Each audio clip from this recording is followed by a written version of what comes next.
ನಮಸ್ಕಾರ ಸ್ನೇಹಿತರೆ, ಮೋಟೋ ಬ್ರದರ್ಸ್ಗೆ ಮತ್ತೊಮ್ಮೆ ನಿಮ್ಮೆಲ್ಲರಿಗೂ ಸ್ವಾಗತ. ನೀವು ಭಾಳ ದಿನದಿಂದ ಕಾತರದಿಂದ ಕಾಯ್ತಾ ಇದ್ರಿ. ಯಾವುದೋ ಒಂದು ಪರ್ಸನಲ್ ಕೆಲಸದಲ್ಲಿ ಬ್ಯುಸಿ ಆಗಿರೋದ್ರಿಂದ ನಿಮಗೆ ಕಂಟೆಂಟ್ನ ಕೊಡೋಕ್ಕಾಗಿರಲಿಲ್ಲ. ಆದರೆ ಇನ್ಮೇಲೆ ಹಂಗಾಗೋದಿಲ್ಲ. ಕಂಟಿನ್ಯೂ ಆಗಿ ರೆಗ್ಯುಲರ್ ಆಗಿ ಕಂಟೆಂಟ್ನ ಕೊಡ್ತಾನೆ ಹೋಗ್ತೀವಿ. ಇವತ್ತು ನಾವು ಒಂದು ಅದ್ಭುತವಾದ ಬೈಕ್ನ ರಿವ್ಯೂ ಮಾಡೋದಕ್ಕೋಸ್ಕರ ದಾವಣಗೆರೆಗೆ ಬಂದಿದ್ದೀವಿ. ದಾವಣಗೆರೆಯ ಜೈನ್ ಬಜಾಜ್ ಅವ್ರಿಗೆ ನಾನು ಮೊದಲು ಧನ್ಯವಾದಗಳನ್ನ ತಿಳಿಸಿ ಈ ವಿಡಿಯೋನ ಮುಂದುವರಿಸ್ತೀನಿ. ಜೈನ್ ಬಜಾಜ್ ಅವರು ನಮಗೆ ಒಂದು ಅದ್ಭುತವಾದ ಬೈಕನ್ನು ಪ್ರೊವೈಡ್ ಮಾಡಿದ್ದಾರೆ. ಆ ಬೈಕ್ ಯಾವುದಪ್ಪ ಅಂದರೆ the all new Bajaj freedom 125.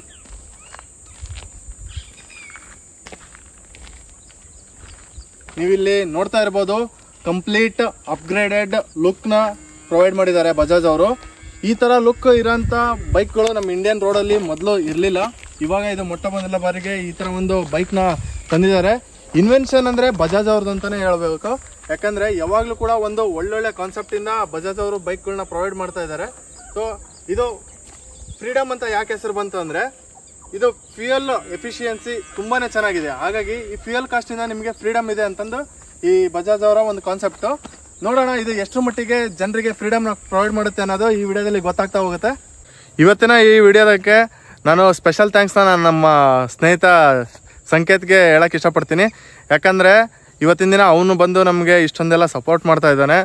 ನಮ್ಮ ಎಲ್ಲರೂ ಯೂಟ್ಯೂಬ್ ಚಾನಲ್ ಇದ್ದಾವೆ, ಹಾಗೆ ಅವನು ಕೂಡ ಒಂದು ಯೂಟ್ಯೂಬ್ ಚಾನಲ್ ಓಪನ್ ಮಾಡ್ಕೊಂಡಿದ್ದಾನೆ, KA68 ವೆಪನ್ ಅಂತ. ದಯವಿಟ್ಟು ಸಬ್ಸ್ಕ್ರೈಬ್ ಮಾಡಿ ಹಾಗೂ ಪ್ರೋತ್ಸಾಹಿಸಿ. ನಾವು ಎಲ್ಲನೂ ಜೊತೆಗೆ ಗ್ರೋ ಆಗೋಣ. ಹಾಗೂ ನಿಮ್ಮ ಸಪೋರ್ಟ್ ಹೀಗೆ ಇರಲಿ. ನನಗೊಬ್ಬನಿಗೆಲ್ಲ ನಮ್ಮ ಫ್ರೆಂಡ್ ಸಂಕೇತ್ಗೂ ಕೂಡ ಇದೇ ರೀತಿಯಾಗಿ ಸಪೋರ್ಟ್ ಕೊಡಿ. ಎಲ್ಲರೂ ಉತ್ತಮವಾದಂಥ ಕಂಟೆಂಟ್ನ ಪ್ರೊವೈಡ್ ಮಾಡ್ತಾ ಹೋಗ್ತೀವಿ. ಅವನ ಯೂಟ್ಯೂಬ್ ಚಾನಲಲ್ಲೂ ನಿಮಗೆ ಇಷ್ಟರಲ್ಲೇ ಒಂದು ಕ್ರೇಜಿ ಕಂಟೆಂಟ್ ಬರ್ತಾ ಇದೆ. Coming soon, wait for it. Okay, ಇಷ್ಟು ಹೇಳ್ತಾ ಈ ವಿಡಿಯೋನ ಮತ್ತೆ ಸ್ಟಾರ್ಟ್ ಮಾಡೋಣ. ನೀವು ಇವಾಗ ನೋಡ್ಬೋದು, ಫ್ರೀಡಮ್ ಅನ್ನೋಂಥ ಒಂದು ಲೋಗೋನ ಇಲ್ಲಿ ಕೊಟ್ಟಿದ್ದಾರೆ. ಬನ್ನಿ ಇದಕ್ಕೂ ಒಂದು ಸ್ವಲ್ಪ ಫ್ರೀಡಮ್ ಕೊಡೋಣ. ಇದನ್ನು ತೆಗೆದುಬಿಡೋಣ ಬನ್ನಿ. ವಾವ್, ನೋಡ್ಬೋದು ಫ್ರೀಡಮ್ ಅನ್ನೋವಂಥ ಒಂದು ಈ 3D ಎಂಬ್ಲಮ್ ಥರ ಕೊಟ್ಟಿದ್ದಾರೆ. ಅದರಲ್ಲಿ ಇಂಡಿಯನ್ ಬ್ಯಾಡ್ಜ್ ಇದೆ. ಸೊ ಇಂಡಿಯನ್ ಮೇಡ್ ವೆಹಿಕಲ್ ಅನ್ನೋದು ಇದರಲ್ಲಿ ಕ್ಲಿಯರ್ ಆಗಿ ಮೆನ್ಷನ್ ಮಾಡಿದ್ದಾರೆ. ಸೊ ಆ ಇಂಡಿಯನ್ ಬ್ಯಾಡ್ಜ್ ಏನಿರುತ್ತೆ ಅದು ಈ ಇಂಡಿಯನ್ ಮೇಡ್ ವೆಹಿಕಲ್ ಅನ್ನೋದನ್ನು ರಿಸೆಂಬಲ್ ಮಾಡುತ್ತೆ. ಅದಕ್ಕೋಸ್ಕರ ಇದನ್ನು ಬಿಟ್ಟಿದ್ದಾರೆ. ನಿಜವಾಗ್ಲೂ ಲೋಗೋ ಮಾತ್ರ ತುಂಬ ಚೆನ್ನಾಗಿದೆ. ಬೈಕ್ ಪರ್ಫಾರ್ಮೆನ್ಸು ಅದೇ ಥರ ಇದೆ ಅಂತ ಎಕ್ಸ್ಪೆಕ್ಟ್ ಮಾಡಿದ್ದೀನಿ. ಓಕೆ, ಇವಾಗ ಫ್ರೀಡಮ್ ಎಂಬೋಸ್ಡ್ ಲೋಗೋ ಏನು ನೋಡಿದಿರಲ್ಲ, ಅದನ್ನು ಆ್ಯಕ್ಚುಲಿ ಈ ಸಸ್ಪೆನ್ಷನ್ ಕವರ್ ಮೇಲ್ಗಡೆ ಕೊಟ್ಟಿರೋದು. ಇದು ಸಸ್ಪೆನ್ಷನ್ ಕವರ್ ಇದೆ, ಇದು ಕಂಪ್ಲೀಟ್ಲಿ ಫೈಬರ್. ಸೊ ಈ ಸಸ್ಪೆನ್ಷನ್ನಲ್ಲಿ ಧೂಳು ಹೋಗಬಾರ್ದು ಅನ್ನೋ ಒಂದು ಉದ್ದೇಶದಿಂದ ಈ ಕವರ್ನ ಕೊಟ್ಟಿದ್ದಾರೆ. ಅದ್ರ ಮೇಲ್ಗಡೆ ಈ ಫ್ರೀಡಮ್ ಅನ್ನೋಂಥ ಒಂದು ಲೋಗನ್ ಕೊಟ್ಟಿದ್ದಾರೆ. ಇದರಿಂದ ತುಂಬ ಅಟ್ರಾಕ್ಟಿವ್ ಆಗಿ ಕಾಣಿಸ್ತಾ ಇದೆ ವೆಹಿಕಲ್. ಹಾಗೂ ಇಲ್ಲಿ ಗ್ರಿಲ್ ಟೈಪ್ ಡಿಸೈನ್ನ ಕೊಟ್ಟಿದ್ದಾರೆ. ಐ ಥಿಂಕ್ ಇದು ಆ್ಯಕ್ಟಿವ್ ಇಲ್ಲ ಅನಿಸುತ್ತೆ, ನೋಡೋಣ. ಇದು currently working, just for design ಪರ್ಪಸ್ಗೋಸ್ಕರ ಇದನ್ನು ಕೊಟ್ಟಿರೋದು. ಇದು ಇಲ್ಲಿ ನೀವು ನೋಡ್ಬೋದು, ರೆಡ್ ಮತ್ತು ಬ್ಲ್ಯಾಕ್ ಕಾಂಬಿನೇಷನಲ್ಲಿ ಸ್ವಲ್ಪ ಸ್ಟಿಕರಿಂಗ್ನು ಕೊಟ್ಟಿದ್ದಾರೆ. ಅದರಿಂದ ಇನ್ನೂ ಸ್ವಲ್ಪ ಮೇಜರಾಗಿ ಇದು ಐ ಕ್ಯಾಚಿಯಾಗಿ ಕಾಣಿಸ್ತಾ ಇದೆ. ಫ್ರಂಟಲ್ಲಿ ನೋಡೋದಾದ್ರೆ 90/80 ಸೆಕ್ಷನ್ ಟೈರ್ಸ್ನ ಕೊಟ್ಟಿದ್ದಾರೆ. ಹಾಗೂ 17 ಇಂಚ್ ಅಲಾವಿಲ್ನ ಕೊಟ್ಟಿದ್ದಾರೆ. ಹಾಗೂ ಇದರಲ್ಲಿ ಡಿಸ್ಕ್ ಬ್ರೇಕ್ ಕೊಟ್ಟಿದ್ದಾರೆ. ಇದು ABS ಇರೋದಿಲ್ಲ, ಜಸ್ಟ್ ನಾರ್ಮಲ್ ಡಿಸ್ಕ್ ಬ್ರೇಕ್ ಇರುತ್ತೆ. ಹಾಗೂ ಇಲ್ಲಿ ಅಲಾವಿಲ್ ಮೇಲೆ ನೀವು ನೋಡೋದಾದ್ರೆ ಈ ಥರ ರೆಡ್ ಸ್ಟಿಕರಿಂಗ್ಸ್ನ ಕೊಟ್ಟಿದ್ದಾರೆ. ಇದರಿಂದ ಗಾಡಿ ಲುಕ್ಕು ತುಂಬಾ ಅಟ್ರಾಕ್ಟಿವ್ ಆಗಿ ಕಾಣಿಸ್ತಾ ಹೋಗುತ್ತೆ. ಆ ಸ್ಟಿಕರಿಂಗು ಆ್ಯಕ್ಚುಲಿ ಮೂವಿಂಗಲ್ಲಿ ತುಂಬ ಅಟ್ರಾಕ್ಷನ್ ಕೊಡುತ್ತೆ ಜನಕ್ಕೆ. ಅದು ಐ ಕ್ಯಾಚಿಯಾಗಿ ಕಾಣಿಸ್ತಾ ಇದೆ. ಅದು ಬಿಟ್ಟರೆ ನಮಗೆ ಫ್ರಂಟಲ್ಲಿ ಮಡ್ಗಾರ್ಡ್ ನೋಡೋದಾದ್ರೆ ಕಂಪ್ಲೀಟ್ ಫೈಬರ್ ಇದೆ. ಡ್ಯುಯಲ್ ಟೋನಲ್ಲಿ ಕೊಟ್ಟಿದ್ದಾರೆ. ಡ್ಯುಯಲ್ ಟೋನ್ ಯಾಕೆ 3 ಟೋನಲ್ಲಿ ಕೊಟ್ಟಿದ್ದಾರೆ. ಇಲ್ಲಿ ಈ ಕಡೆಯಿಂದ ಬ್ಲ್ಯಾಕ್ ಇದು ಬರುತ್ತೆ ಮಡ್ಗಾರ್ಡು, ಸಪ್ರೇಟ್ ಇದು ಸಪ್ರೇಟ್ ಇದೆ. ಹಾಗೂ ಇಲ್ಲಿ ಸಿಲ್ವರ್ ಮತ್ತು ವೈಟ್ ಕಾಂಬಿನೇಷನ್ನಲ್ಲಿ ಕೊಟ್ಟಿದ್ದಾರೆ. ಇದೊಂಥರ ಡಿಫ್ರೆಂಟಾಗೆ ಲುಕ್ ಕಾಣಿಸ್ತಾ ಇದೆ. ಇವಾಗ ಫ್ರಂಟ್ ನಮಗೆ ಕಂಪ್ಲೀಟ್ LED ಸೆಟಪ್ ಕೊಟ್ಟಿದ್ದಾರೆ. ಇದು ಹೇಗೆ ವರ್ಕ್ ಆಗುತ್ತೆ ಅನ್ನೋದನ್ನು ನಿಮಗೆ ತೋರಿಸ್ತೀನಿ ಬನ್ನಿ. ಬೈಕ್ ಆನ್ ಇದ್ರೆ ಮಾತ್ರ ಹೆಡ್ಲೈಟ್ ಆನ್ ಆಗೋದು. ನೀವಿಲ್ಲಿ ನೋಡ್ಬೋದು, ಈ ಥರ DRLಸ್ನ ಪ್ರೊವೈಡ್ ಮಾಡಿದ್ದಾರೆ. ಈ ಕಡೆ ಇಲ್ಲಿ ಕೆಳಗಡೆ ನಮಗೆ LED ಹೆಡ್ಲೈಟ್ ಬರುತ್ತೆ. LED ಕೊಟ್ಟಿರೋದ್ರಿಂದ ಸ್ವಲ್ಪ ಫೋಕಸ್ಸು ಚೆನ್ನಾಗೇ ಇರುತ್ತೆ, ಥ್ರೂನು ಚೆನ್ನಾಗಿರುತ್ತೆ. ನೈಟ್ ನಿಮಗೆ ರೈಡ್ ಮಾಡೋದಕ್ಕೆ ತುಂಬಾ ಕಾನ್ಫಿಡೆನ್ಸ್ ಕೊಡುತ್ತೆ. ಅದೇ ನೀವು ಹ್ಯಾಲಜನ್ ಬಲ್ಪಲ್ಲಿ ಈ ರೇಂಜಲ್ಲಿ ನಿಮಗೆ ಫೋಕಸ್ ಇರೋದಿಲ್ಲ. ಹ್ಯಾಲಜನ್ಗೂ LEDಗೂ ಇದೆ ಮೇಜರ್ ಡಿಫ್ರೆನ್ಸು. ಈ LED ಪಕ್ಕ ನೀವು ನೋಡ್ಬೋದು, ಈ ಥರ ಒಂದು ಡಿಸೈನ್ನ ಪ್ರೊವೈಡ್ ಮಾಡಿದ್ದಾರೆ. ಇದು ಚಾರ್ಜಿಗೆ ಅಂದರೆ ಈ LED ಹೋಲ್ಡ್ ಮಾಡೋದಕ್ಕೋಸ್ಕರನೇ ಈ ಮೆಟಾಲಿಕ್ ಇದನ್ನು ಸ್ಟ್ರಕ್ಚರ್ನ ಡಿಸೈನ್ ಮಾಡಿದ್ದಾರೆ. ಇದೂ ಕೂಡ ಗಾಡಿಗೆ ಒಂದು ತುಂಬ ಅಟ್ರಾಕ್ಟಿವ್ನೆಸ್ನ ಪ್ರೊವೈಡ್ ಮಾಡ್ತಾ ಇದೆ. ಸೊ ಇದರಿಂದ ಗಾಡಿ ಲುಕ್ ಚೆನ್ನಾಗಿ ಕಾಣಿಸ್ತಾ ಇದೆ. ಹಾಗೂ ಇಂಡಿಕೇಟರ್ಸ್ ಬಗ್ಗೆ ಮಾತಾಡಿದ್ರೆ ನಮಗೆ ಹ್ಯಾಲಜನ್ ಇಂಡಿಕೇಟರ್ ಕೊಟ್ಟಿದ್ದಾರೆ. ಸೊ ಇಲ್ಲಿ ಸ್ವಲ್ಪ ಕಾಸ್ಟ್ ಕಟ್ಟಿಂಗ್ಸ್ ಆಗಿದೆ. ಯಾಕಂದರೆ ಎಲ್ಲ ಓವರ್ಲೋಡೆಡ್ ಆಯಿತು ಅಂದರೆ ಲೈಕ್ ಸ್ವಲ್ಪ ಕಾಸ್ಟು ಕೂಡ ಪ್ರೈಸ್ ಜಾಸ್ತಿ ಆಗ್ತಾ ಹೋಗುತ್ತೆ. ಇಲ್ಲಿ ಹ್ಯಾಂಡಲ್ ಬಾರಲ್ಲಿ ನೋಡೋದಾದ್ರೆ ನಮಗೆ ಬ್ರೇಕಿಂಗ್ ಗಾರ್ಡ್ನ ಪ್ರೊವೈಡ್ ಮಾಡಿದ್ದಾರೆ. ಸೊ ಇದು ಯಾವುದೇ ರೀತಿಯಾದಂಥ ಡಸ್ಟ್ ಹೋಗಿ ಆಯಿಲ್ಗೆ ಏನೋ ಪ್ರಾಬ್ಲಮ್ ಆಗಬಾರ್ದು ಅನ್ನೋ ಒಂದು ಉದ್ದೇಶದಿಂದ ಕೊಟ್ಟಿದ್ದಾರೆ, ಅಥವಾ ಗಾಡಿ ಬಿದ್ದಾಗಲೂ ಕೂಡ ಏನು ಡ್ಯಾಮೇಜ್ ಆಗಬಾರ್ದು ಪಾರ್ಟ್ ಅನ್ನೋ ಒಂದು ಉದ್ದೇಶದಿಂದ ಇಲ್ಲಿ ಗಾರ್ಡ್ನ ಪ್ರೊವೈಡ್ ಮಾಡಿದ್ದಾರೆ. ನೀವು ಸೈಡ್ ಪ್ರೊಫೈಲಲ್ಲಿ ಬೈಕ್ನ ನೋಡ್ಬೋದು ಯಾವ ಥರ ಕಾಣಿಸ್ತಾ ಇದೆ ಅಂತ. ಇಲ್ಲೆಲ್ಲ ನಮಗೆ ರೆಡ್, ಬ್ಲ್ಯಾಕ್, ವೈಟ್ ಶೇಡ್ಸಲ್ಲಿ ನಮಗೆ ಸ್ಟಿಕರಿಂಗ್ಸ್ನ ಪ್ರೊವೈಡ್ ಮಾಡಿದ್ದಾರೆ. ತುಂಬ ಅಲ್ಟಿಮೇಟ್ ಲುಕಿಂಗ್ ಸ್ಟಿಕರಿಂಗ್ಸ್ ಅಂತಲೇ ಹೇಳ್ಬೋದು. ಹಾಗೂ ಇಲ್ಲಿ ನಮಗೆ ಬಜಾಜ್ ಫ್ರೀಡಮ್ ಅನ್ನೋ ಒಂದು ಲೋಗೋ ಪ್ರೊವೈಡ್ ಮಾಡಿದ್ದಾರೆ. ಇದು 3D ಎಂಬೋಸ್ಡ್ ಲೋಗೋ ಇರುತ್ತೆ. ಬಜಾಜ್ ಮಾತ್ರ 3D ಎಂಬೋಸ್ಡ್ ಇದೆ, ಫ್ರೀಡಮ್ ಅನ್ನೋದು ನಾರ್ಮಲ್ ಆಗಿದೆ. ಹಾಗೂ ನಮಗೆ ಇಲ್ಲಿ ನೋಡ್ಬೋದು ಡ್ಯುಯಲ್ ಟೋನಲ್ಲಿ ಟ್ಯಾಂಕ್ನ ಡಿಸೈನ್ ಮಾಡಿದ್ದಾರೆ. ಇದು ನಮಗೆ ಸಿಲ್ವರ್ ಇರುತ್ತೆ, ಹಾಗೂ ಇಲ್ಲಿ ವೈಟ್ ಕಲರ್, ಸೊ ಕಾಂಬಿನೇಷನಲ್ಲಿ ಕೊಟ್ಟಿದ್ದಾರೆ, ಡ್ಯುಯಲ್ ಟೋನ್ ಕಾಂಬಿನೇಷನಲ್ಲಿ. ಇನ್ನು ಈ ಫ್ಯೂಯಲ್ ಟ್ಯಾಂಕ್ ಕೆಪಾಸಿಟಿ ಇದನ್ನೇ ಮೇನ್ ಇದರಲ್ಲಿ ನಾವು ಮಾತಾಡಬೇಕಾಗಿರೋದು. ಯಾಕಂದರೆ ಇದು 2 kg CNG ಇರುತ್ತೆ, ಹಾಗೂ 2 ಲೀಟರ್ಸ್ ಪೆಟ್ರೋಲ್ ಟ್ಯಾಂಕ್ ಇರುತ್ತೆ. ನಿಮಗೆ ತೆಗೆದು ತೋರಿಸ್ತೀನಿ ಬನ್ನಿ ಯಾವ ಥರ ಫ್ಯೂಯಲ್ ಹೆಡ್ ಇದೆ ಅನ್ನೋದು. ಈ ಕಡೆದೇನಿದೆ ಅಲ್ಲ, ಇದು ನಮಗೆ CNG ಫಿಲ್ ಮಾಡೋದಕ್ಕೆ ಅಂತ ಇರೋಂಥ ಫ್ಯೂಯಲ್ ಹೆಡ್ಡು, ಹಾಗೂ ಇದು ಪೆಟ್ರೋಲ್ ಟ್ಯಾಂಕು. ಕೇಳ್ಬೋದು ಇದು. ಓಕೆ, ಇಲ್ಲಿ ನಮಗೆ CNG ಫಿಲ್ ಮಾಡೋದು ನೋಡ್ಬೋದು ನೀವು. ಇಲ್ಲಿ ಈ ಥರ ಓಪನ್ ಮಾಡೋದು ಮತ್ತು ಕ್ಲೋಸಿಂಗು ಇದೇ ಥರ ಜಸ್ಟ್ ನಾರ್ಮಲ್. ಓಕೆ, ಇಷ್ಟೇ ಆದರೆ ಕ್ಲೋಸು. ಈ ಕಡೆ ಫ್ಯೂಯಲ್ ಟ್ಯಾಂಕು ಇದು ಸಪ್ರೇಟ್ ಇರುತ್ತೆ. CNG ಆ್ಯಕ್ಚುಲಿ ಟ್ಯಾಂಕ್ ನಮಗೆ ಅಂಡರ್ ದ ಸೀಟ್ ಇರುತ್ತೆ, ಅಂಡರ್ ದ ಸೀಟ್ ಪ್ರೊವೈಡ್ ಮಾಡಿದ್ದಾರೆ. ಸೀಟ್ ಓಪನ್ ಮಾಡೋದಕ್ಕೆ ಕೀನ ಇಲ್ಲಿ ಹಾಕಬೇಕು. ಸೊ ಇಲ್ಲಿ ಓಪನ್ ಮಾಡ್ಕೋಬೇಕು, ಯಾಕೆಂದರೆ ತುಂಬ ಜನಕ್ಕೆ ಗೊತ್ತೇ ಆಗೋದಿಲ್ಲ, ಅಂಡರ್ ದ ಸೀಟ್ ಕೊಟ್ಟಿದ್ದಾರೆ. ಸೊ ಇಲ್ಲಿ ಗೊತ್ತಿರೋರಿಗೆ ಮಾತ್ರ ಅದು ಹೊಸದಾಗಿ ಯೂಸ್ ಮಾಡೋರಿಗೆ ಅಷ್ಟು ಗೊತ್ತಾಗಲ್ಲ. ನೀವು CNG ಫ್ಯೂಯಲ್ ಟ್ಯಾಂಕ್ನ ನೋಡ್ಬೋದು, ಈ ಥರ ಪ್ರೊವೈಡ್ ಮಾಡಿದ್ದಾರೆ. ನೋಡೋದಕ್ಕೆ ಯಾವುದೋ ಒಂದು ಮಿಸೈಲ್ ಥರ ಕಾಣಿಸ್ತಾ ಇದೆ. ಸೊ ಇದು ಬ್ಲಾಸ್ಟ್ ಟೆಸ್ಟು ಎಲ್ಲ ಆಗಿಬಿಟ್ಟಿದೆ. ಇದರ ಕಂಪ್ಲೀಟ್ ಸೇಫ್ಟಿ ಫೀಚರ್ಸ್ನ ಪ್ರೊವೈಡ್ ಮಾಡಿದ್ದಾರೆ. ಯಾವುದೇ ರೀತಿಯಾದಂಥ ಲೀಕೇಜ್ ಆಗಿರ್ಬೋದು ಅಥವಾ ಇನ್ನೊಂದು ಅವಘಡಗಳು ಆಗದೇ ಇರೋವಂಥ ಸೇಫ್ಟಿ ಮೆಜರ್ಸ್ನ ಎಲ್ಲನೂ ಮೊದಲೇ ತೊಗೊಂಡಿದ್ದಾರೆ. ಯಾಕಂದರೆ ಬಜಾಜ್ ಅವ್ರಿಗೆ ಗೊತ್ತು prevention is better then cure ಅಂತ. ಹಾಗಾಗಿ ಎಲ್ಲನೂ ಕೂಡ ಮೊದಲೇ ತಯಾರಿ ಮಾಡಿಕೊಂಡು ಈ ವೆಹಿಕಲ್ನ ಲಾಂಚ್ ಮಾಡಿದ್ದಾರೆ. ಈ CNG ಏನಿದೆ ಇದರಲ್ಲಿ 2 kg ನಾವು CNGನ ಫಿಲ್ ಮಾಡ್ಬೋದು, ಹಾಗೂ 1 kg CNGನಲ್ಲಿ ನಾವು ಅಪ್ ಟು 110 ಕಿಲೋಮೀಟರ್ಸ್ನ ರೈಡ್ ಮಾಡ್ಬೋದು ಅಂತ ಹೇಳಿದ್ದಾರೆ ಕಂಪ್ನಿಯವರು. ನೀವು 100 ಕಿಲೋಮೀಟರ್ಸ್ ಯಾವ್ರೇಜ್ ಹಿಡಿದ್ರು ಕೂಡ 200 ಕಿಲೋಮೀಟರ್ಸ್ ಆಯಿತು. ಪೆಟ್ರೋಲಲ್ಲಿ ನಮಗೆ 70 ಅಪ್ ಟು 75 ಕಿಲೋಮೀಟರ್ ಮೈಲೇಜ್ ಕೊಡುತ್ತೆ. ನಿಮಗೆ 2 ಲೀಟರ್ ಪೆಟ್ರೋಲು ಇದರಲ್ಲಿ ಫ್ಯೂಯಲ್ ಟ್ಯಾಂಕ್ ಕೆಪಾಸಿಟಿ ಕೊಟ್ಟಿದ್ದಾರೆ. 2 ಲೀಟರ್ ಅಂದರೂ 150 ಕಿಲೋಮೀಟರ್ ಆಗುತ್ತೆ, ಹಾಗೂ CNG 200 ಕಿಲೋಮೀಟ್ರು ಆಯ್ತಲ್ಲ, ನಿಮಗೆ ಒಂದು 350 ಕಿಲೋಮೀಟರ್ ಮೈಲೇಜ್ ಕೊಡುತ್ತೆ. ಸೊ ನಿಮಗೆ ಯಾವುದೇ ಒಂದು EVಗೂ ಕಮ್ಮಿ ಇಲ್ಲ. ಈ ಬಜಾಜಲ್ಲೇ ನಿಮಗೆ ಮೈಲೇಜ್ ಗಾಡಿಗಳು ಅಂದರೆ ಪ್ಲಾಟಿನಾಗಳಿದ್ದಾವೆ. ಪ್ಲಾಟಿನಾ ನಿಮ್ಗೆ ಅಪ್ ಟು 80 ಕಿಲೋಮೀಟರ್ವರೆಗೂ ಕೊಡುತ್ತೆ, 80+ ಕೊಡುತ್ತೆ. ಅದು ನಿಮ್ಮ ಡ್ರೈವಿಂಗ್ ಸ್ಕಿಲ್ ಮೇಲೆ ನೀವು ಬೇಕಂದರೆ ಅದರಲ್ಲೂ ನೋಡ್ಬೋದು. Okay, that's different segment vehicle. ಇದು ಕಂಪ್ಲೀಟ್ CNG ಒಂದು ಇಂಡಿಯನ್ ರೋಡ್ಗೆ ಬಜಾಜ್ ಅವರೇ ಪ್ರಪ್ರಥಮವಾಗಿ ಇಂಟ್ರೊಡ್ಯೂಸ್ ಮಾಡಿರೋದು. ಈ ವೆಹಿಕಲಲ್ಲಿ ಇಲ್ಲಿ ನಮಗೆ ಏರ್ ಫಿಲ್ಟರ್ನ ಪ್ರೊವೈಡ್ ಮಾಡಿದ್ದಾರೆ. ಎಲ್ಲ ಗಾಡಿನಲ್ಲೂ ಸೀಟ್ ಕೆಳಗಡೆ ಪ್ರೊವೈಡ್ ಮಾಡಿದರೆ, ಇಲ್ಲಿ ಫ್ಯೂಯಲ್ ಟ್ಯಾಂಕ್ ಮೇಲ್ಗಡೆ ಏರ್ ಫಿಲ್ಟರ್ನ ಪ್ರೊವೈಡ್ ಮಾಡಿದ್ದಾರೆ. ಹಾಗೂ ಇದ್ರದ್ದು ಏನು ಚಸ್ಸಿ ಇದೆ ಅಲ್ಲ, ನೀವು ನೋಡ್ಬೋದು ಕಂಪ್ಲೀಟ್ ಸಿಲ್ವರ್ ಕಲರಲ್ಲಿ ಇದೆ. ಈ ವೆಹಿಕಲ್ಗೋಸ್ಕರನೇ ಪರ್ಟಿಕ್ಯುಲರ್ ಆಗಿ ಡಿಸೈನ್ ಮಾಡಿರೋಂಥ ಚಸ್ಸಿ ಇದು. ಹೆವಿ ಇದೆ ಚಸ್ಸಿ ಮಾತ್ರ, ಯಾವುದೇ ರೀತಿಯಾಗಿ ಅನ್ಬ್ರೇಕಬಲ್ ಅಂತಲೇ ಹೇಳ್ಬೋದು. ಯಾಕಂದರೆ ಇದ್ರ ಮೇಲೆ ಲಾರಿ ಹಚ್ಚಿ ಎಲ್ಲನೂ ಕೂಡ ಎಕ್ಸ್ಪೆರಿಮೆಂಟ್ ಮಾಡಿದ್ದಾರೆ. ಕಂಪ್ಲೀಟ್ 5 ಸ್ಟಾರ್ ರೇಟಿಂಗ್ ತೊಗೊಂಡಿದೆ. ಇದು actually for the first time crash ಟೆಸ್ಟ್ನ ಮಾಡಿರೋದು ಬೈಕಲ್ಲಿ ಅಂದರೆ ಅದು ಬಜಾಜ್ CNGನೇ ಅನಿಸುತ್ತೆ. ನೀವು ಬೇಕಂದರೆ ವಿಡಿಯೋ ನೋಡ್ಬೋದು ಯೂಟ್ಯೂಬಲ್ಲಿ. ಬಜಾಜ್ CNG ಕ್ರ್ಯಾಶ್ ಟೆಸ್ಟ್ ಅಂತ ಕೊಟ್ಟರೆ ನಿಮಗೆ ಕಂಪ್ಲೀಟಾಗಿ ವಿಡಿಯೋ ಬರುತ್ತೆ. ಇವಾಗ heart of the bike engine ಬಗ್ಗೆ ಮಾತಾಡೋದಾದ್ರೆ, ಇದರಲ್ಲಿ 125cc ಇಂಜಿನ್ನ ಪ್ರೊವೈಡ್ ಮಾಡಿದ್ದಾರೆ. 9.3 PS ಹಾರ್ಸ್ ಪವರ್ನ ಪ್ರೊಡ್ಯೂಸ್ ಮಾಡುತ್ತೆ, ಹಾಗೂ 9.7 Nm ಟಾರ್ಕ್ನ ಪ್ರೊಡ್ಯೂಸ್ ಮಾಡುತ್ತೆ. ಅದು ಹೈ ರೇಂಜ್ RPMನಲ್ಲಿ. ಇಂಜಿನ್ ವೈಸ್ ಮಾತ್ರ ತುಂಬಾ ಚೆನ್ನಾಗಿದೆ. ಪೆಟ್ರೋಲಲ್ಲಿ ಪಿಕಪ್ ತುಂಬಾ ಚೆನ್ನಾಗಿದೆ. CNGನಲ್ಲಿ ನೀವು ಎಕ್ಸ್ಪೆಕ್ಟ್ ಮಾಡೋಕ್ಕಾಗಲ್ಲ. ಅದನ್ನು ರೈಡ್ ರಿವ್ಯೂವಲ್ಲಿ ಹೇಳ್ತಾ ಹೋಗ್ತೀನಿ ಯಾವ ಥರ ವರ್ಕ್ ಆಗುತ್ತೆ ಏನು ಅನ್ನೋದು. ಹಾಗೂ ಇಲ್ಲಿ ನೀವು ನೋಡ್ಬೋದು ಸೈಡ್ ಇಂಜಿನ್ ಕ್ರ್ಯಾಶ್ ಗಾರ್ಡ್ ಎಲ್ಲ ಎಷ್ಟು ಚೆನ್ನಾಗಿ ಪ್ರೊವೈಡ್ ಮಾಡಿದ್ದಾರೆ. ವೆಹಿಕಲ್ ಈ ಥರ ಬಿದ್ದರೂ ಕೂಡ ಟ್ಯಾಂಕಿಗೆ ಟಚ್ ಆಗೋದಿಲ್ಲ, ಆ ಥರ ಸೇಫ್ಟಿನ ಪ್ರೊವೈಡ್ ಮಾಡುತ್ತೆ. ಸೊ ಮಟೀರಿಯಲ್ ಏನು ಯೂಸ್ ಮಾಡಿದ್ದಾರೆ ಇದನ್ನು ತುಂಬ ಚೆನ್ನಾಗಿದೆ. ಹಾಗೂ ಇಲ್ಲಿ ಇಂಜಿನ್ ಗಾರ್ಡ್ನ ಪ್ರೊವೈಡ್ ಮಾಡಿದ್ದಾರೆ.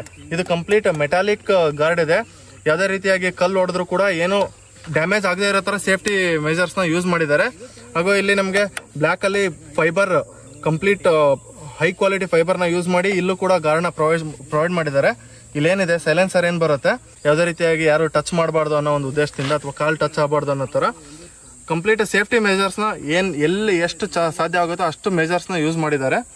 ಹಾಗೂ CNG ಗೇಜ್ ಈ ಥರ ಕ್ಲೋಸ್ ಇರುತ್ತೆ, ನೀವು ನೋಡ್ಬೋದು. CNG ಗೇಜ್ ನೋಡ್ಬೇಕಂದ್ರೆ ಈ ರಬ್ಬರ್ನ ಓಪನ್ ಮಾಡಿದ್ರೆ ನಿಮಗೆ CNG ಎಷ್ಟಿದೆ ಅನ್ನೋದು ಇಲ್ಲಿ ತೋರಿಸೋದು ಬಿಡುತ್ತೆ. ಆವಾಗ ನೀವು ಇಲ್ಲಿ CNG ಕಮ್ಮಿ ಆಯ್ತು ಅಂದರೆ ರೀಫಿಲ್ ಮಾಡ್ಕೊಂಡ್ಬಿಟ್ರೆ ನಿಮಗೆ ತಾಪತ್ರನೇ ಇರೋದಿಲ್ಲ. ಇದರಲ್ಲಿ ನಮಗೆ ಕಿಕ್ ಸ್ಟಾರ್ಟರ್ನ ಕೊಟ್ಟಿದ್ದಾರೆ. ಇದು ಮೇಜರ್ ಕಾಂಪಿಟೇಟರ್ಸ್ ಯಾವುದಪ್ಪ ಅಂದರೆ TVS ಅಲ್ಲಿ ರೈಡರ್ 125 ಬರುತ್ತೆ. 125cc ಸೆಗ್ಮೆಂಟ್ ಎಲ್ಲದರಲ್ಲೂ ಕಾಂಪೀಟ್ ಮಾಡುತ್ತೆ.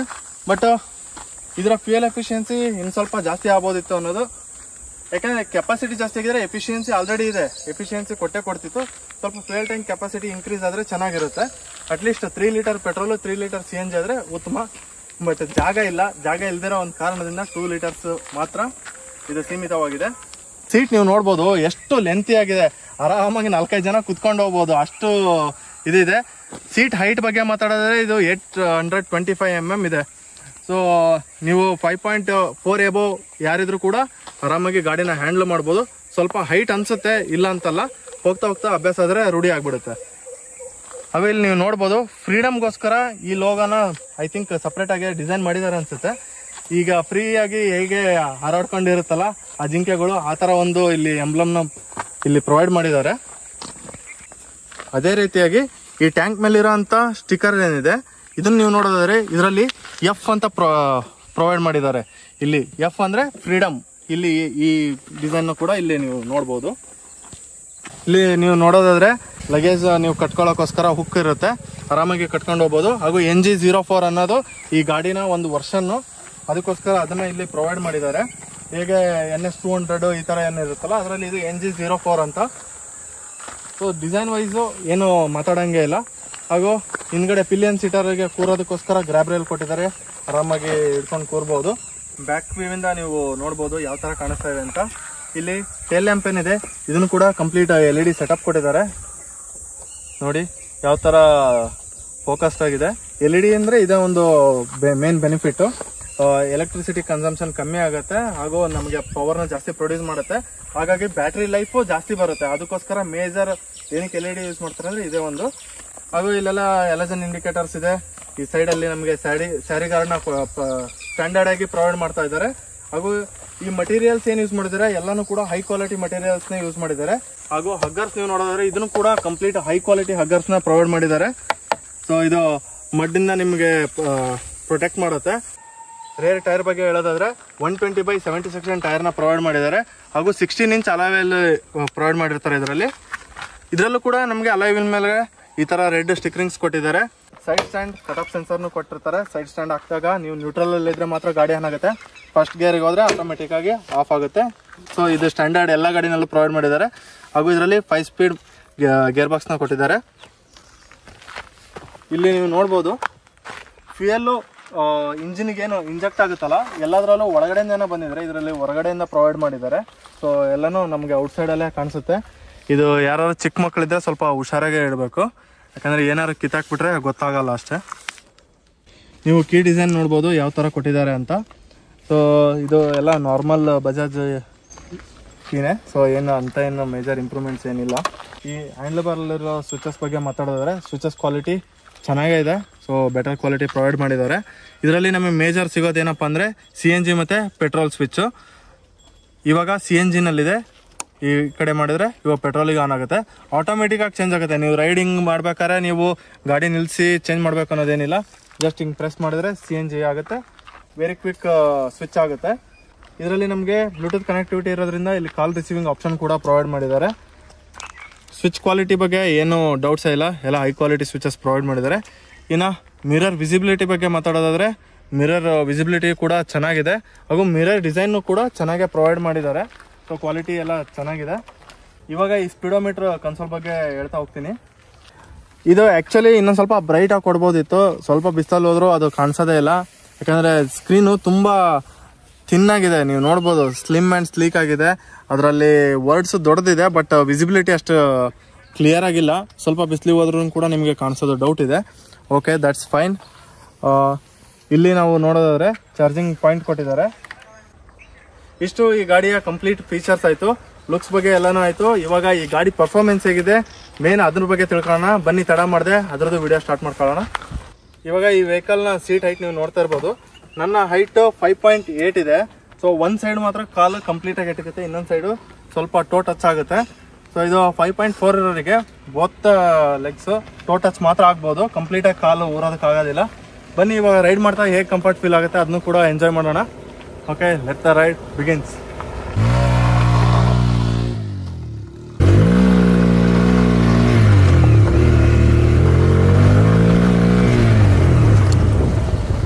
ಓಕೆ, ಇದು ಪೆಟ್ರೋಲ್ ಮಾಡಲ್ ಇದೆ. ಗಾಡಿ ಸಖತ್ ಪಿಕಪ್ ತಗೊಳುತ್ತೆ, ಸಡನ್ನಾಗೆ ಪಿಕಪ್ ಇದೆ. ಸೊ ವೀಲೆಲ್ಲ ಡ್ರಿಫ್ಟ್ ಆಗುತ್ತೆ, ಅದು ನೀವು ಫೀಲ್ ಮಾಡ್ಬೋದು ಆ್ಯಕ್ಚುಲಿ. ವಾವ್, ಮಿರರ್ಸ್ ಮಾತ್ರ ಸಖತ್ ಟೈಟ್ ಆಗಿದೆ ಗುರು, ಒಳ್ಳೆ ಸ್ಟಡಿಯಾಗಿರುತ್ತೆ ಮಿರರು. ಇದರಲ್ಲಿ 2 ಮೋಡ್ ಬರುತ್ತೆ, ಒಂದು ಪೆಟ್ರೋಲ್ ಮೋಡು, ಇನ್ನೊಂದು CNG ಮೋಡು. ಸೊ CNG ಮೋಡಿಗೆ ಹಾಕ್ಕೊಂಡ್ರೆ ನಿಮಗೆ ಸ್ವಲ್ಪ ಲ್ಯಾಗ್ ಫೀಲ್ ಆಗುತ್ತೆ ಮೂವಿಂಗಲ್ಲೇ, ಬಟ್ ಪರ್ಫಾರ್ಮೆನ್ಸಲ್ಲಿ ಕಂಪ್ಲೀಟ್ ಡ್ರಾಸ್ಟಿಕ್ ಡಿಫ್ರೆನ್ಸ್ ಕಾಣಿಸುತ್ತೆ. ಯಾಕಂದರೆ ಪೆಟ್ರೋಲಲ್ಲಿ ನಿಮಗೆ ಇರೋಂಥ ಪಿಕಪ್ಪು ಈ CNGನಲ್ಲಿ ಆ ಪಿಕಪ್ ನಿಮಗೆ ಕಾಣಸಿಗಲ್ಲ. ಓಕೆ, ಬಟ್ ಎಲ್ಲ ವೆಹಿಕಲಲ್ಲೂ ಅಷ್ಟೇ ಅಲ್ವಾ, ಕಾರಲ್ಲಾದ್ರೂ CNGನಲ್ಲಿ ಪಿಕಪ್ ಇರೋದಿಲ್ಲ. ದ ಸೇಮ್ ವೇ ಈ ವೆಹಿಕಲಲ್ಲೂ ಕೂಡ CNGನಲ್ಲಿ ಪಿಕಪ್ ತೊಗೊಳ್ಳಲ್ಲ. ಹಾಗೂ ಟರ್ನಿಂಗ್ ರೇಡಿಯಸ್ ನೀವು ನೋಡ್ಬೋದು, ತುಂಬ ಆರಾಮಾಗಿ ಟರ್ನ್ ಮಾಡ್ಬೋದು. ಈ ಗಾಡಿಯ ಕರ್ವ್ ವೇಟ್ ಬಂದು 149 kg, 150 kgನೂ ಇಲ್ಲ. ಸೊ 149 kg ಇದೆ ಗಾಡಿ. ಬಟ್ ನಿಮಗೆ ತುಂಬ ಅಜೈಲಾಗಿ ತುಂಬ ಕಮ್ಮಿ ವೇಟ್ ಅಂತ ಫೀಲ್ ಆಗುತ್ತೆ, ನಿಮ್ಗೆ ಹೆವಿ ವೇಟ್ ಫೀಲ್ ಆಗೋದೇ ಇಲ್ಲ. 150 kg ಅಂತ ನಿಮ್ಗೆ ಅನ್ಸೋದೇ ಇಲ್ಲ, ಆ ಥರ ಇದೆ. ಬನ್ನಿ ಒಂದು ಸ್ವಲ್ಪ ಜಾಸ್ತಿ ರೈಡ್ ಮಾಡೋಣ, ಅವಾಗ ಇದ್ರ ಪರ್ಫಾರ್ಮೆನ್ಸು ಗೊತ್ತಾಗುತ್ತೆ. ಇವಾಗ CNGನಲ್ಲೇ ಓಡಿಸ್ತೀನಿ, ಯಾಕಂದರೆ ಪೆಟ್ರೋಲಲ್ಲಿ ಆಲ್ರೆಡಿ ಪರ್ಫಾರ್ಮೆನ್ಸು ಚೆನ್ನಾಗೇ ಇದೆ ಇದರಲ್ಲಿ. ಸೊ ಪಿಕಪ್ಪು ಚೆನ್ನಾಗಿದೆ. ಸಡನ್ನಾಗಿ ಒಂದು ಸತಿ ಪೆಟ್ರೋಲ್ ಸ್ವಿಚ್ ಮಾಡಿ ನೋಡೋಣ. ನೋಡ್ಬೋದು ಪಿಕಪ್ ತೊಗೊತಾನೆ ಇಲ್ಲಲ್ಲ, ಕಂಪ್ಲೀಟ್ ಎಕ್ಸ್ಲೇಟರ್ ಕೊಡ್ತಾಯಿದ್ದೀನಿ, ಬಟ್ ಸ್ಟಿಲ್ ಪಿಕಪ್ ತೊಗೊಳಕ್ಕೆ ಟೈಮ್ ತೊಗೊಳ್ತಾ ಇದೆ. ಇದೇ ಪೆಟ್ರೋಲಲ್ಲಾದರೆ ಸಡನ್ ಪಿಕಪ್ ಇರುತ್ತೆ. ಇದರ ಟಾಪ್ ಸ್ಪೀಡು ಕಂಪ್ನಿಯಿಂದ ಕ್ಲೇಮ್ ಮಾಡಿರೋದು, ಬಜಾಜ್ ಅವರು ಕ್ಲೇಮ್ ಮಾಡಿರೋದು 93 ಕಿಲೋಮೀಟರ್ಸು ಟಾಪ್ ಸ್ಪೀಡನ್ನ ಕ್ಲೇಮ್ ಮಾಡಿದ್ದಾರೆ. ನಾವು ಟಕ್ಕಿನಾಗಿ ಹಂಗೆ ಹಿಂಗೆ ಸರ್ಕಸ್ ಮಾಡಿ ಓಡಿಸಿದ್ರೆ ಮ್ಯಾಕ್ಸಿಮಮ್ ಒಂದು 95 ಅಥವಾ 96 ಕಿಲೋಮೀಟ್ರ್ ಹೋಗ್ಬೋದು ಟಾಪ್ ಸ್ಪೀಡ್ ಅನ್ನೋದು ನನ್ನ ಒಂದು ಅಭಿಪ್ರಾಯ. ಇದರಲ್ಲಿ ಇವಾಗ ಟಾಪ್ ಸ್ಪೀಡ್ ಚೆಕ್ ಮಾಡೋಕ್ಕಾಗೋದಿಲ್ಲ, ಯಾಕಂದರೆ ಇದನ್ನು ಹೊಸ ವೆಹಿಕಲ್ಲು. ಸೊ ಫಸ್ಟ್ ಸರ್ವಿಸ್ ಆಗಲಿ, ಅವಾಗ ನೋಡೋಣ. ಹಾಗೂ ಇದರಲ್ಲಿ ಸ್ಪೀಡೋಮೀಟರ್ ಡಿಸ್ಕನೆಕ್ಟ್ ಆಗಿದೆ, ನಮಗೆ ಟಾಪ್ ಸ್ಪೀಡು ಗೊತ್ತಾಗಲ್ಲ. ನಾನು ಸ್ಪೀಡೋಮೀಟ್ರದ್ದು ಹೇಳಿದಾಗೆ ಇಲ್ಲಿ ನೋಡ್ಬೋದು, ಸ್ವಲ್ಪ ಬಿಸಿಲು ಇರೋದ್ರಿಂದನೇ ಆ ಸ್ಪೀಡೋಮೀಟ್ರಲ್ಲಿ ಏನು ನಡೀತಾ ಇದೆ ಅಂತಲೇ ಗೊತ್ತಾಗ್ತಾಯಿಲ್ಲ. ಸೊ ಅದ್ರ ವಿಸಿಬಿಲಿಟಿ ಇನ್ನೊಂದು ಸ್ವಲ್ಪ ಚೆನ್ನಾಗಿರ್ಬೋದಿತ್ತು, ಬ್ರೈಟ್ನೆಸ್ ಇನ್ನೊಂದು ಸ್ವಲ್ಪ ಜಾಸ್ತಿ ಆಗಿದ್ರೆ ಚೆನ್ನಾಗಿರೋದು. ಸೊ ಪೆಟ್ರೋಲಿಗೆ ಹಾಕೊಳ್ಳೋಣ. ವಾವ್, ಪೆಟ್ರೋಲ್ ಹಾಕೊಂಡ ತಕ್ಷಣ ನಿಮಗೆ ಗೊತ್ತಾಗ್ಬಿಡುತ್ತೆ ಪರ್ಫಾರ್ಮೆನ್ಸ್ ಹೇಗಿದೆ ಅನ್ನೋದು. ನೀವು ಇದನ್ನು ತುಂಬ ಸ್ಟೈಲಿಶಾಗಿ ನಾವು ಓಡಿಸ್ತೀನಪ್ಪ, ನಾನು ಕಾಲೇಜಿಗೆ ತೊಗೊಂಡೋಗ್ತೀನಿ, ಹುಡುಗಿರ ಮುಂದೆ ಸ್ಟಂಟ್ ಮಾಡ್ತೀನಿ, ನೋ ಆ ಥರ ಎಲ್ಲ ಮಾಡೋಕ್ಕಾಗಲ್ಲ. ಇದು ಓನ್ಲಿ ಮೈಲೇಜ್ ಓರಿಯೆಂಟೆಡ್ ವೆಹಿಕಲ್ನ ನೀವು ಏನು ಪರ್ಪಸ್ ಇಟ್ಕೊಂಡು ಪರ್ಚೇಸ್ ಮಾಡ್ತಿದ್ದೀರಾ ಅನ್ನೋದು ತಲೆಯಲ್ಲಿ ಇಟ್ಕೊಂಡು ಪರ್ಚೇಸ್ ಮಾಡಿ. ಇದು ಕಂಪ್ಲೀಟ್ ನಿಮಗೊಂದು ಮೈಲೇಜ್ ಬೇಕಪ್ಪ, ನಾನು ಸ್ವಲ್ಪ ಕಾಸ್ಟ್ ಸೇವಿಂಗ್ಸ್ ಮಾಡ್ತೀನಿ ಅನ್ನೋರಿದ್ದರೆ ಈ ವೆಹಿಕಲಿಗೆ ಹೋಗಿ. ಆದರೆ ಈ ವೆಹಿಕಲ್ ಆನ್ ರೋಡ್ ಪ್ರೈಸ್ ಕೇಳಿದರೆ ನಿಮಗೆ ಶಾಕ್ ಆಗ್ಬೋದು. ಹೌದು, ಈ ವೆಹಿಕಲ್ನ ಟಾಪ್ ಎಂಡ್ ವೇರಿಯಂಟ್ ಏನಿದೆ ಇದು ದಾವಣಗೆರೆ ಜೈನ್ ಬಜಾಜಲ್ಲಿ 1,43,000 ಇದೆ. ಸೊ 125cc ವೆಹಿಕಲ್ಸ್ ಎಲ್ಲ ಆಲ್ಮೋಸ್ಟ್ 1,30,000 ಅಥವಾ 35,000 ಮ್ಯಾಕ್ಸಿಮಮ್ ಇರೋಂಥ ಪ್ರೈಸ್ ರೇಂಜು. ಬಟ್ ಇದು ಸ್ವಲ್ಪ ಜಾಸ್ತಿ ಇದೆ. ಏನಕ್ಕಪ್ಪ ಅಂದರೆ ನಿಮಗೆ CNG ಪ್ರೊವೈಡ್ ಮಾಡ್ತಾ ಇದ್ದಾರೆ. One and only bike in India CNGನಲ್ಲಿ ಓಡ್ತಾ ಇರೋದು. ಹಾಗೂ ಕಂಪ್ಲೀಟ್ ಸೇಫ್ಟಿ ಇದೆ, ನಿಮ್ಗೆ ಯಾವುದೇ ರೀತಿಯಾದಂಥ ಪ್ರಾಬ್ಲಮ್ ಇಲ್ಲ. ಆರಾಮಾಗಿ ಸಿಟಿನಲ್ಲಿ ಕಮ್ಯೂಟ್ ಮಾಡೋದಕ್ಕೆ ಮಾಡಿಸಿದಂಥ ವೆಹಿಕಲ್ಲು. ನೀವು ಎಲ್ಲರೂ ತೊಗೊಂಡೋದಾಗ CNG ಖಾಲಿ ಆಯಿತು ಅಂದರೆ ಪೆಟ್ರೋಲ್ ಇರುತ್ತೆ, ಪೆಟ್ರೋಲಲ್ಲಿ ಆರಾಮಾಗಿ 150 to 160 ಕಿಲೋಮೀಟರ್ಸ್ ಕವರ್ ಮಾಡ್ಬೋದು ಆರಾಮಾಗಿ, ಏನು ತೊಂದರೆನೇ ಇಲ್ಲ. ನಡುವೆ ಎಲ್ಲರೂ ನಿಮಗೆ CNG ಸಿಕ್ಕರೆ CNG ಫಿಲ್ ಮಾಡ್ಕೋಬೋದು. CNG 82 rupees kg ಇದೆ, ಪೆಟ್ರೋಲು 104 ರೂಪಾಯಿ kg ಇದೆ. ಸೊ ನೀವೇ ನೋಡಿ ಎಷ್ಟು ಡಿಫ್ರೆನ್ಸ್ ಇದೆ. ಸೊ ಫ್ಯೂಯಲ್ ಸೇವಿಂಗ್ಸ್ ಆಗುತ್ತೆ. ನೀವು CNGನಲ್ಲಿ ಹಾಕೊಂಡು ಓಡಿಸಿದ್ರೆ 105 to 110 ರೇಂಜು ಕ್ಲೇಮ್ ಮಾಡ್ಬೋದು. ಇನ್ನೂ ಏನು ಬೇಕು ನಿಮಗೆ, ಎಷ್ಟು ಮೈಲೇಜ್ ಬರುತ್ತೆ, ಗಾಡಿ ಪವರ್ ಇದೆ, ಪರ್ಫಾರ್ಮೆನ್ಸ್ ಇದೆ. ಪೆಟ್ರೋಲಲ್ಲಿ ಇರೋ ಥರ ನೀವು CNGನಲ್ಲಿ ಎಕ್ಸ್ಪೆಕ್ಟ್ ಮಾಡೋಕ್ಕಾಗಲ್ಲ. ಬಟ್ ಓಕೆ, ಇದನ್ನು ಫಸ್ಟ್ ವರ್ಷನ್ ಆಗಿರೋದ್ರಿಂದ ನೋಡೋಣ ಸೆಕೆಂಡ್ ವರ್ಷನಲ್ಲಿ ಇನ್ನೂ ಏನೇನು ಇಂಪ್ರೂವೈಸೇಷನ್ ಸಿಗುತ್ತೋ ಅದು ನಾವು ಈಗಲ್ಲಿ ವೇಟಿಂಗು. ಇದರಲ್ಲಿ ಇಲ್ಲಿವರೆಗೂ ಕೂಡ ಯಾರೂ ಒಂದು ನೆಗೆಟಿವ್ ಫೀಡ್ಬ್ಯಾಕ್ ಪ್ರೊವೈಡ್ ಮಾಡಿಲ್ಲ. ಆ ಥರ ಕೈ ಕೊಟ್ಟಿದೆ, ಇಲ್ಲಿ ಕೈ ಕೊಟ್ಟಿದೆ, CNG ವರ್ಕ್ ಆಗಿಲ್ಲ, ಅದು ಇದು CNG ಪ್ರಾಬ್ಲಮ್ ಇದೆ, ಯಾವುದೇ ರೀತಿಯಾದಂಥ ಪ್ರಾಬ್ಲಮ್ಸ್ ಇಲ್ಲ. ಕಂಪ್ಲೀಟ್ಲಿ ರಿಫೈನ್ಡ್ ಇಂಜಿನ್ನು, ಹೊಸ ಟೆಕ್ನಾಲಜಿ. ಜನ ಇದನ್ನು ಉಪಯೋಗಿಸ್ಕೊಂಡ್ರೆ ಒಳ್ಳೆಯದು. ಯಾಕಂದರೆ ನೀವು ಒಂದು ಮೈಲೇಜ್ ಓರಿಯೆಂಟೆಡ್ ವೆಹಿಕಲ್ನ ನೋಡ್ತಾಯಿದ್ರೆ ಬಜಾಜಲ್ಲಿ ಫ್ರೀಡಮ್ ಇದೆ ಅನ್ನೋದನ್ನು ನೀವು ಮರಿಬೇಡಿ. ಖಂಡಿತವಾಗಿಯೂ ನೀವು ವೆಹಿಕಲ್ನ ಕಣ್ಣು ಮುಚ್ಕೊಂಡು ತೊಗೊಬೋದು. ಯಾಕಂದರೆ ವ್ಯಾಲ್ಯೂ ಫಾರ್ ಮನಿ ವೆಹಿಕಲ್ ಅಂತ ನಾನು ಹೇಳೋಕ್ಕೆ ಇಷ್ಟಪಡ್ತೀನಿ. ಕಂಪ್ಲೀಟ್ ಸ್ಟೈಲಿಶ್ ಲುಕಿಂಗ್ ಇದೆ, ಅಗ್ರೆಸಿವ್ ಪೋಸ್ಚರ್ ಇದೆ, ರೈಡಿಂಗ್ ಪೋಸ್ಚರು.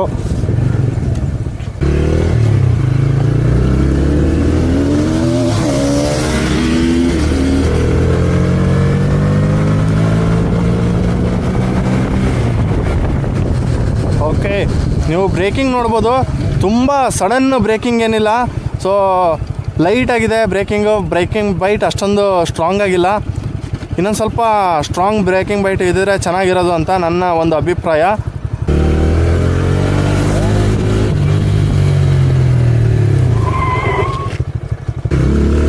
ಚೆನ್ನಾಗಿದೆ ಗುರು. ಓಕೆ,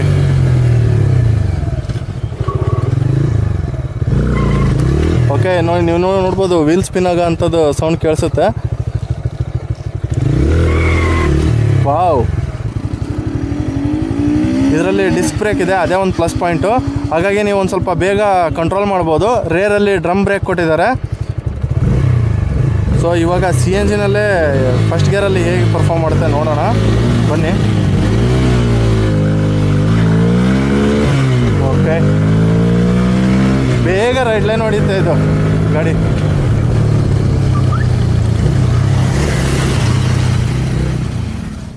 ಇಲ್ಲಿ ತುಂಬ ಓವರ್ಲೋಡೆಡ್ ಆಗಿದೆ ಸ್ವಿಚಸ್ಸು. ಈ ಕಡೆ ಏನೂ ಇಲ್ವೇ ಇಲ್ಲ. ಸೊ ಈ ಕಡೆಯಿಂದ ಈ ಕಡೆ ಸ್ವಲ್ಪ ಶಿಫ್ಟ್ ಮಾಡ್ಬೋದಿತ್ತೇನೋ.